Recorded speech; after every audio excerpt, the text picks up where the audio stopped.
প্রিয় দর্শক, আপনাদের শুভেচ্ছা জানিয়ে চ্যানেল আয়ের নিয়মিত আয়োজন আজকের সংবাদপত্রের আজকের আয়োজনটি শুরু করছি আমি মীর মাসরুর জামান। সংবাদপত্রের শিরোনামগুলোকে ঘিরে চলমান পরিস্থিতি নিয়ে আলোচনার নিয়মিত আয়োজনে আজ সম্মানিত অতিথি হয়ে আমাদের সঙ্গে রয়েছেন দৈনিক দেশ রূপান্তরের সম্পাদক জনাব মোস্তফা মামুন।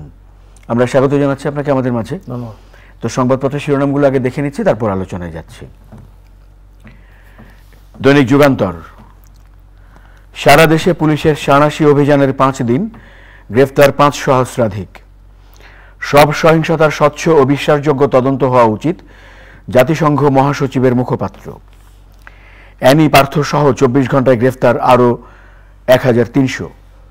মেট্রো রেল পরিদর্শন, ধ্বংসযজ্ঞের জন্য জনগণের কাছে বিচার চাই প্রধানমন্ত্রী। চট্টগ্রাম বন্দর কাস্টমসের কার্যক্রম স্বাভাবিক হচ্ছে। মানবজমিন, মেট্রো স্টেশনে ধ্বংসযজ্ঞ দেখে বাকরুদ্ধ প্রধানমন্ত্রী। একদিনে 25,000 কোটি টাকা ধার দিল কেন্দ্রীয় ব্যাংক। সমকাল, হাসপাতালে কয়েক হাজার আহত, অধিকাংশ গুলিবিদ্ধ। রামপুরা বাড্ডার 2 হাসপাতালেই 1800 আহত। ওবায়দুল কাদেরের সামনেই নিখিল কোচির বাদানুবাদ, আওয়ামী লীগের সমন্বয় বৈঠক। জয় দিন, স্বস্তি ফিরলেও ভয় কাটেনি। উন্নয়ন ধ্বংসকারীদের বিচার দেশবাসীকেই করতে হবে, ক্ষতিগ্রস্ত মেট্রো রেল স্টেশন পরিদর্শনে গিয়ে প্রধানমন্ত্রী। সরবরাহ বাড়লেও কমেনি দাম, নিত্যপণ্যের বাজার। আজকের পত্রিকা, বিদায় শাফিন আহমেদ, ঢাকায় শক্তি বাড়াচ্ছে পুলিশ, সহিংসতা প্রতিরোধ।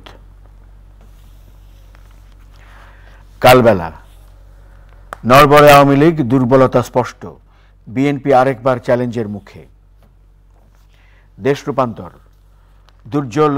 দুর্যোগে আন্দোলনে বিপন্ন শিক্ষা, সহিংসতা দমন, আন্তর্জাতিক মানদণ্ড মানা হয়েছে কিনা জানতে চায় জাতিসংঘ। প্রতিদিনের বাংলাদেশ, প্রশ্নের মুখে ছাত্রলীগ, ছাত্র আন্দোলনে হামলা। খবরের কাগজ, সব নথি পুড়ে ছাই, লুণ্ঠিত 46 অস্ত্র নিয়ে উৎকণ্ঠা, নরসিংদী জেলা কারাগারে নাশকতা। প্যারিস অলিম্পিকের পর্দা উঠছে আজ, ভালোবাসার শহরে ক্রীড়া মহাযজ্ঞ। আলোকিত বাংলাদেশ, ইভিএম নিয়ে হতাশায় ইসি। দৈনিক বাংলা,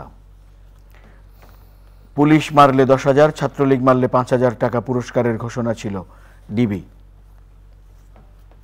দৈনিক করতোয়া, রোববারই সব স্বাভাবিক, পুরোদমে চলতে পারে অফিস ব্যাংক, কারফিউ থাকতে পারে রাতে। শিরোনামগুলো দেখছিলাম।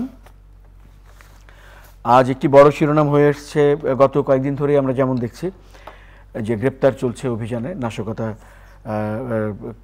চিহ্নিত করে গ্রেপ্তারের যে ঘোষণা, তার আলোকে এই অভিযান। এবং আমরা বিএনপি নেতা সহ এবং জাতীয় পার্টির একাংশের নেতা আন্দালিব রহমান পার্থ, তারও গ্রেপ্তার, এবং শহীদুদ্দিন চৌধুরী আনি বিএনপি নেতা, তাদের গ্রেপ্তার সহ আজ আমরা দেখছি 1300 গ্রেপ্তারের কথা রয়েছে, এবং এ পর্যন্ত 5,000-এর মতো গ্রেপ্তারের সংবাদ শিরোনাম রয়েছে। গ্রেফতার তো হচ্ছে, অভিযান চলছে, এটা সাঁড়াশি অভিযান চলছে। ঘটনা প্রথমে নিয়ন্ত্রণে আনার পরই আসলে একটা ঘোষণা ছিল যে অভিযান চালানো হবে, অভিযানে গ্রেফতার করা হবে। তো সেই গ্রেফতার চলছে এবং 2 ধরনের গ্রেফতার হচ্ছে আসলে। একটা হচ্ছে